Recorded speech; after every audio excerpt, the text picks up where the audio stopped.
your CIGTV News Update. I'm Donna Bush. Thanks for joining us as always. In consultation with the Education Council, the Minister for Education and the Office of Education Standards under the portfolio of the Civil Service has made the decision to change the regularity of inspections of educational institutions from every 4 years to every 2 years.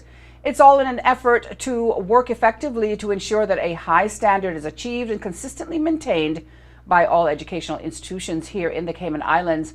Although the Education Law 2016 states that all educational institutions in the Cayman Islands should be inspected at least once every 4 years, the recommendation was made that from September 2018, there should be more regular inspections. This is in an effort to strengthen quality education provision across both public and private educational institutions, said Chair of the Education Council, Mr. Dan Scott. The Council believes that a more rigorous inspection cycle will help ensure students are thriving and achieving the necessary academics and technical and vocational education and training in order for them to access tertiary education and the world of work. The inspections will hold the institutions accountable and help highlight the strengths and challenges of our education system. And this is just one way the Education Council is actively working towards enhancing the quality of the education received here in the Cayman Islands, Mr. Scott added. Inspections will evaluate each school's performance in 6 key areas: students' achievement, personal and social development, the quality of teaching, the curriculum, leadership, and the health, safety, and support. Once completed, though, the inspection reports will then be published in full by the Office of Education Standards and posted on the website, which is pocs.gov.ky. In other education-related news, UCCI's Board of Governors made history last week when it announced the appointment of the institution's first vice president and provost, Dr. Livingston Smith. Dr. Smith has been with UCCI for 18 years as a professor of political science, history, sociology, ethics, and research methodology. He is currently the Director of Research and Publications and of Special Projects. Mr. Anthony Rich, acting board chair, said, "I congratulate Dr. Smith on the appointment and wish him every success. I'm confident that he will be able to deliver the high level of performance that is required, in particular as it pertains to driving educational excellence." Once he takes on the position on July 1st, Dr. Smith will be responsible for all academic departments, institutional research, academic research, outreach, as well as key academic areas for the smooth functioning of the University College. We say congratulations to Dr. Livingston Smith. Meantime, the Ministry of Home Affairs has announced the appointment of Mr. Sean Vasquez as the Assistant Director of Electronic Monitoring for the Department of Public Safety Communications. Under the new post, Mr. Vasquez is responsible for the operation of the Electronic Monitoring Center, which provides surveillance of selected offenders, as referred to the Electronic Monitoring Program by the courts, Her Majesty's Cayman Islands Prison Service, and the Royal Cayman Islands Police Service. Mr. Vasquez will also act as the government's CCTV administrator, tasked with video surveillance of the national CCTV program, which includes up to 300 CCTV cameras located across the island. Director for the department, Mr. Julian Lewis, stated, "As the department continues to strive to provide world-class services, we need people with talent, experience, and knowledge who are committed to serving and meeting the public safety needs of the community." We say congratulations as well to Mr. Sean Vasquez. Finally, in light of recent thefts of vehicles, the RCIPS is reminding the public to ensure their vehicles are properly secured when left unattended. Vehicles should be locked, they say, and valuables within them should not be visible to anyone passing. Now, authorities say it is especially important not to leave keys of any sort in or around the vehicle. So far this week, police have received 3 reports of stolen vehicles, including one in Cayman Brac on Tuesday, which was later recovered. The other 2, a Honda Civic and Honda Integra, have still not been found here on Grand Cayman. Well, finally, for a look at our weekly schedule of shows here on CIG Television, you can go online to CIGIS.gov.ky and click on Publications on the home screen. If you missed today's news update, you can go to the Cayman Islands Government Facebook page as well as the CIG Television YouTube channel. For now, I'm Donna Bush, as always, thanking you for joining us, wishing you a wonderful and safe night, and hoping you'll be back here with us again tomorrow. Until then, bye-bye for now.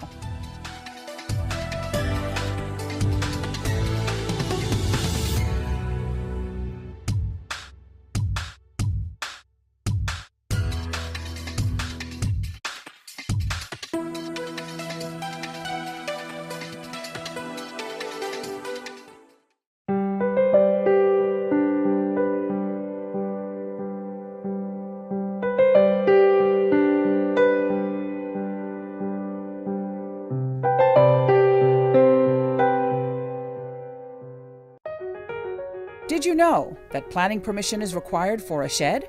Did you know you should check with the department as a planning and permit application may be required? Did you know planning permission is required to clear land by mechanical means? You should check with the department as a planning and permit application may be required. Boating, fishing, and water sports in the Cayman Islands are great, but keep a cool head. Here are 7 tips for fun and safe sea outings. Number 1. Use a checklist to plan your outing. Check the weather forecast, make a float plan, and share it with someone who is remaining on land, stating where you're going, with whom, and when you're expected to return. Visit your nearest marine supply store to get your safety gear. This includes signaling mirrors, whistles, and a flare kit.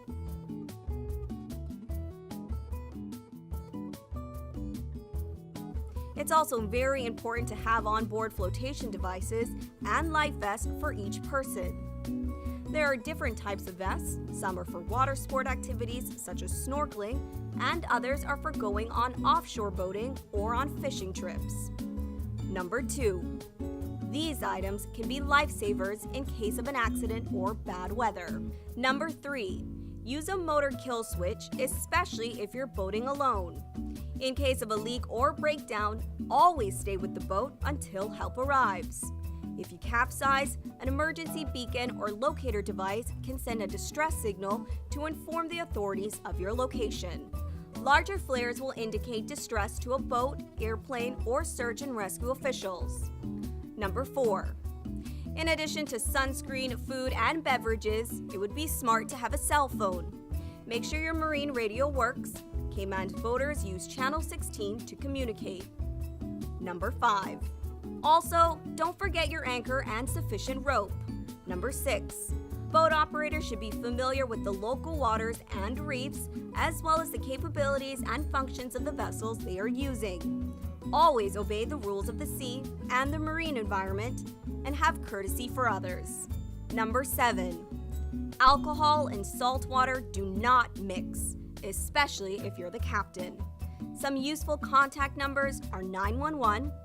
The RCIPS Marine Base is 649-7710, and the Port Authority is 949-2055. Smooth sailing, all!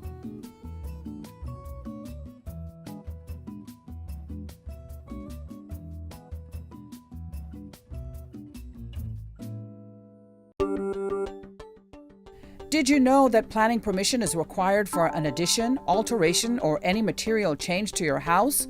The 10% rule no longer exists. Did you know you should check with the department as a planning and permit application may be required?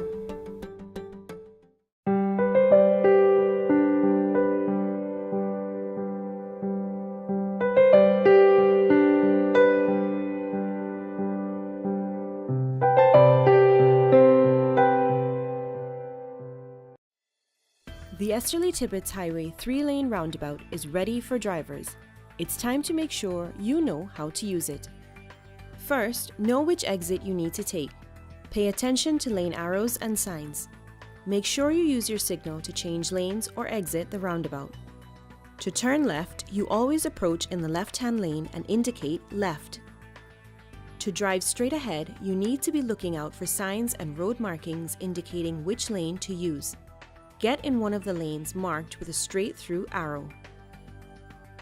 If turning right, you must use the right-hand lane and indicate accordingly. To use the roundabout safely, remember these 3 tips. Know your exit, pick your lane, and signal to make your turn.